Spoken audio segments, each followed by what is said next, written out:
네, 여러분 안녕하세요. 반갑습니다. 귀한 토요일 주말입니다.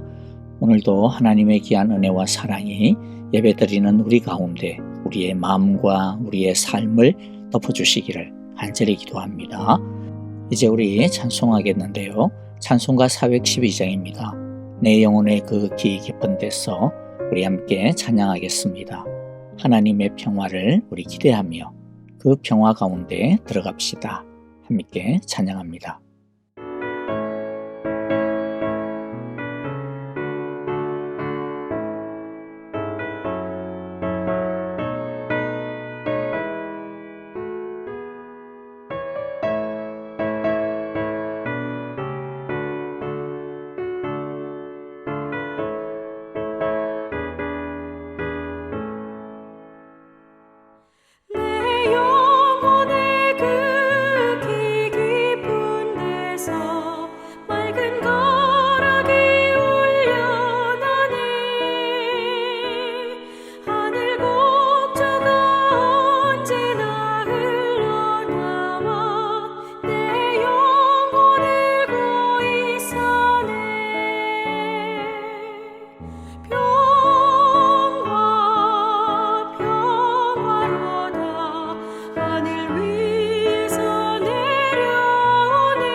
이제 오늘 우리에게 주시는 하나님의 말씀을 같이 읽겠습니다.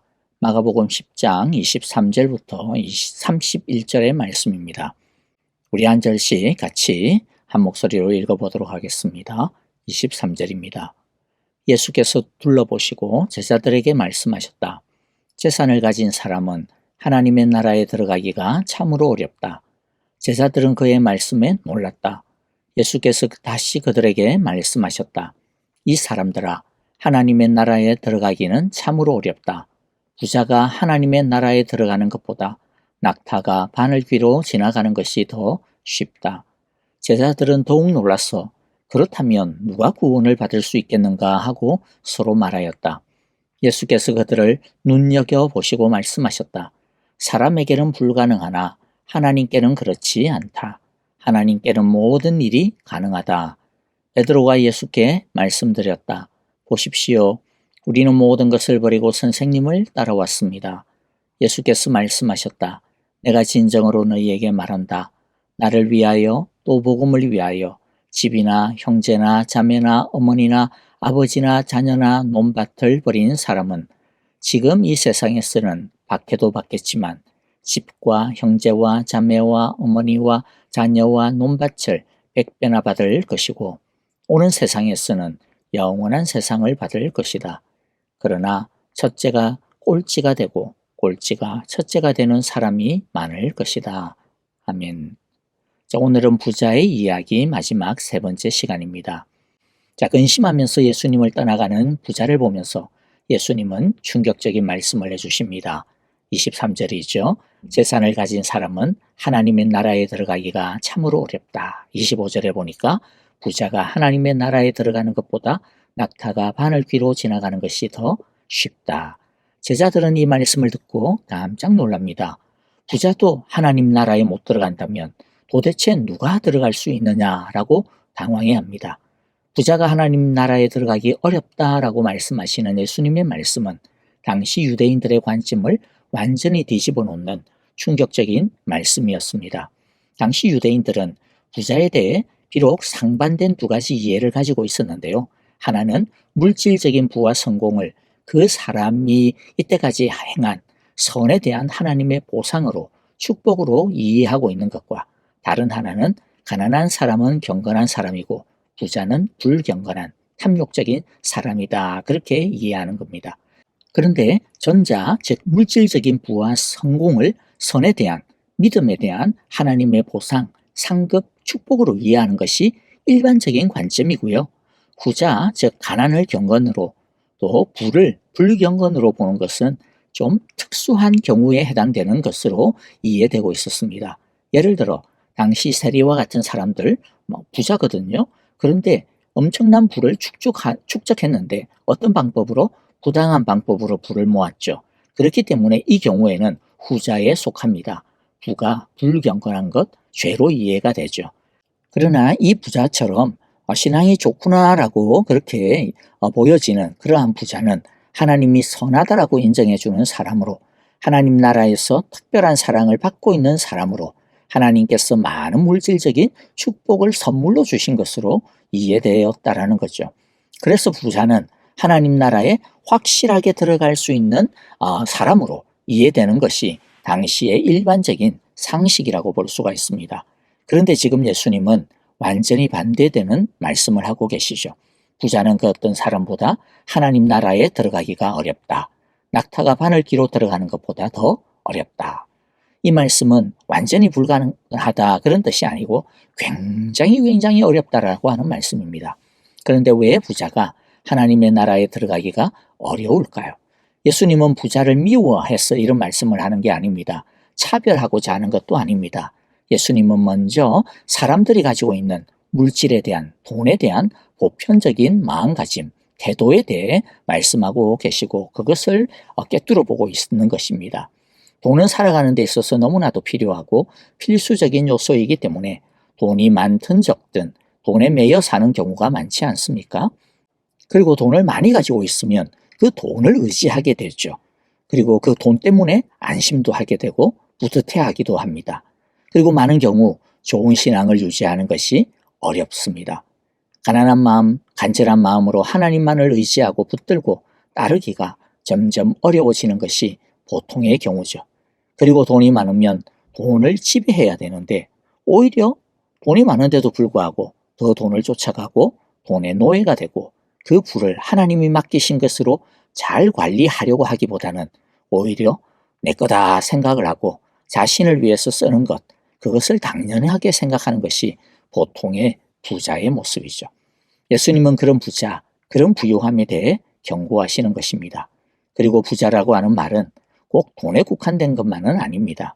무엇이든지 많이 가지고 있고 또 그것으로 인해 그것이 자신의 자랑이 되고 자신의 힘이 되는 경우가 여기에 다 해당이 됩니다.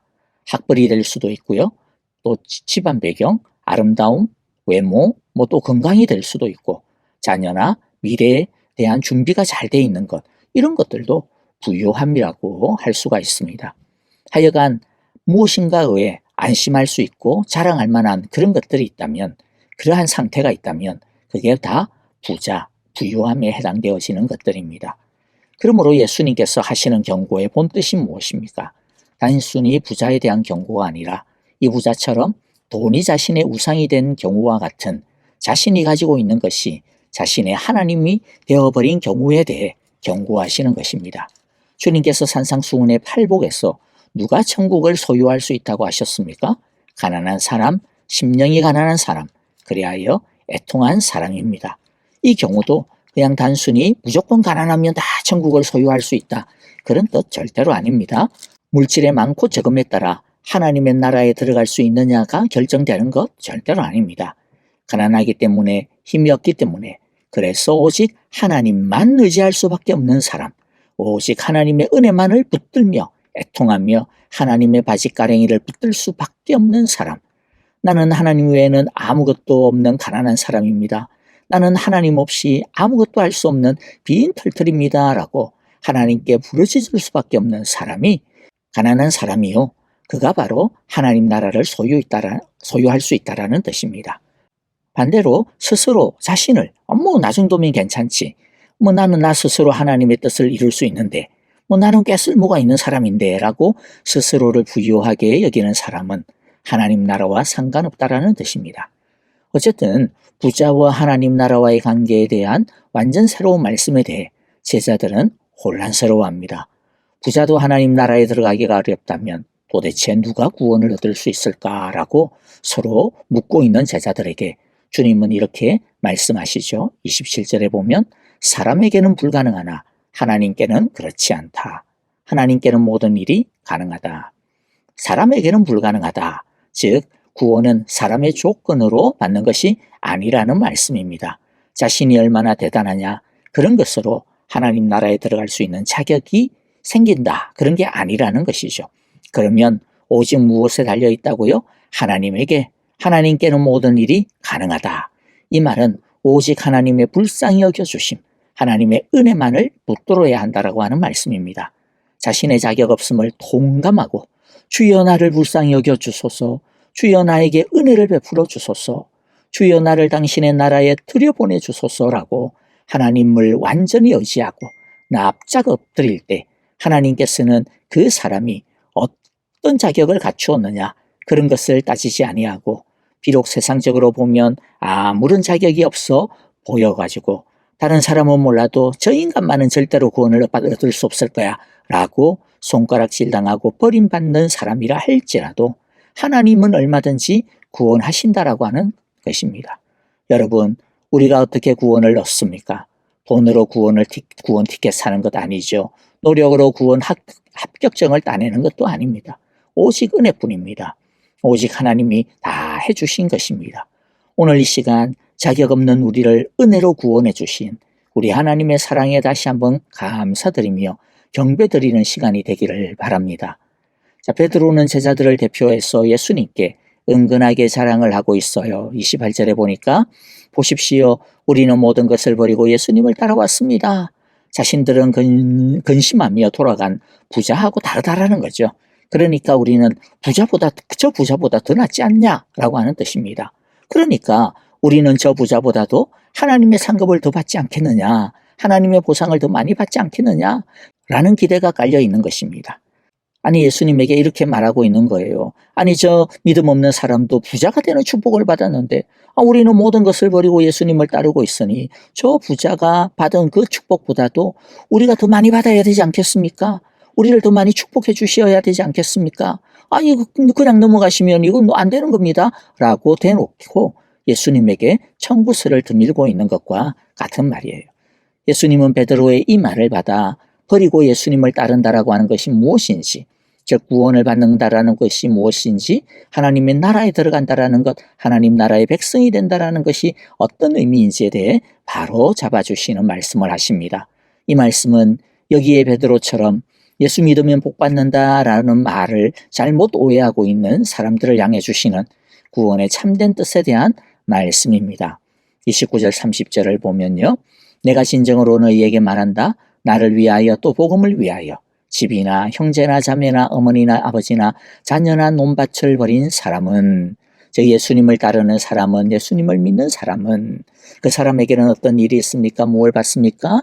30절이죠. 지금 이 세상에서는 박해도 받겠지만 집과 형제와 자매와 어머니와 자녀와 논밭을 100배나 받을 것이고 오는 세상에서는 영원한 생명을 받을 것이다. 30절에 보니까 세 가지를 받는다 그래요. 오는 세상에서는 영원한 생명을 받을 거다. 그런데 그것만 받지를 않습니다. 이 세상에 반드시 받아야 되는 게 있다라고 이야기해요. 우리의 눈동자는 무엇에 먼저 팍 갑니까? 집과 형제와 자매와 어머니와 자녀와 논밭을 100배나 받는다. 여기에 우리 눈동자가 가지만 사실은 그게 첫 번째가 아니고요. 30절 첫 부분에 있는 게 진짜입니다. 지금 이 세상에서는 박해도 받겠지만, 그렇죠? 예수님을 위해서, 예수님을 복음을 위하여서 버린 사람이라 할지라도 무엇을 받는다? 박해를 받는다. 자, 박해라고 하니까 너무 무섭게 느껴질 수 있는데요. 그런 것 아니고요. 예수 믿는 것 때문에 예수 좀 잘 믿어보려고, 난 믿음 좀 성장해야 되겠어 라고 하는 것 때문에 하나님의 일을 또 열심히 하려고 하다 보니까 당하게 되는 여러 가지 내외적인 어려움들, 시험들, 유혹들이 박해에 해당되는 것들이죠.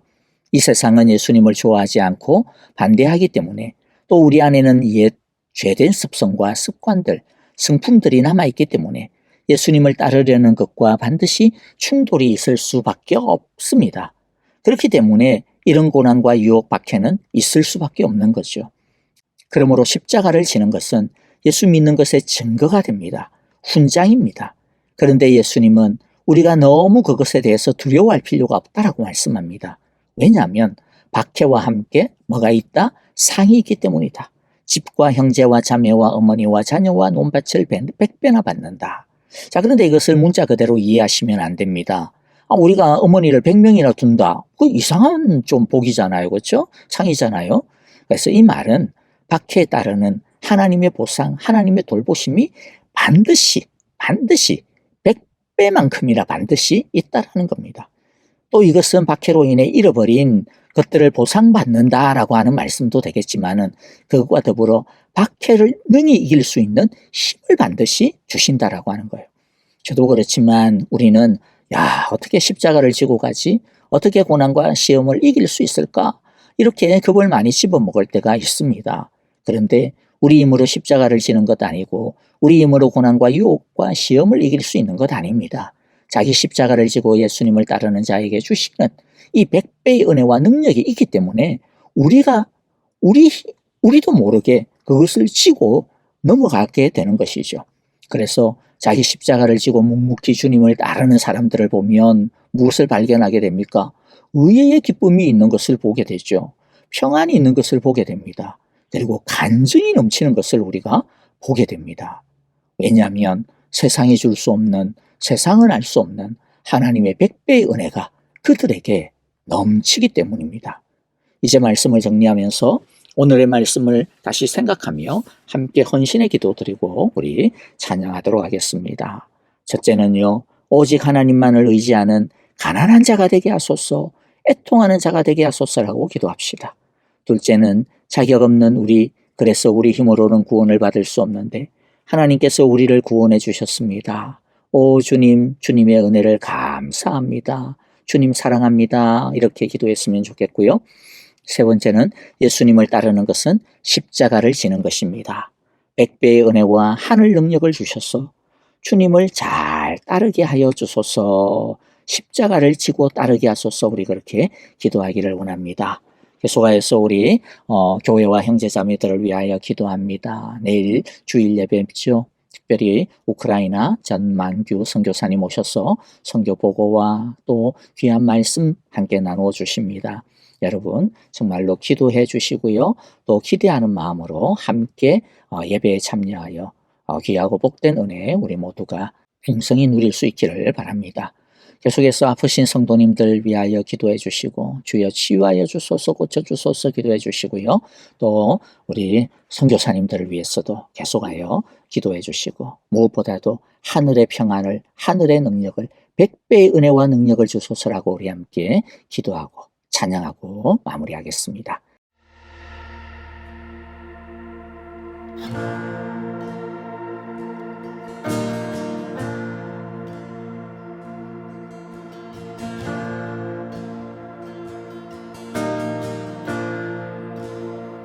사랑해요 주의 자비 변치 않네 내 모든 삶 주의 손에 있네 난 눈을 뜰 때부터 잠들 때까지 난 노래해 주의 선하심을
내 평생 신실하신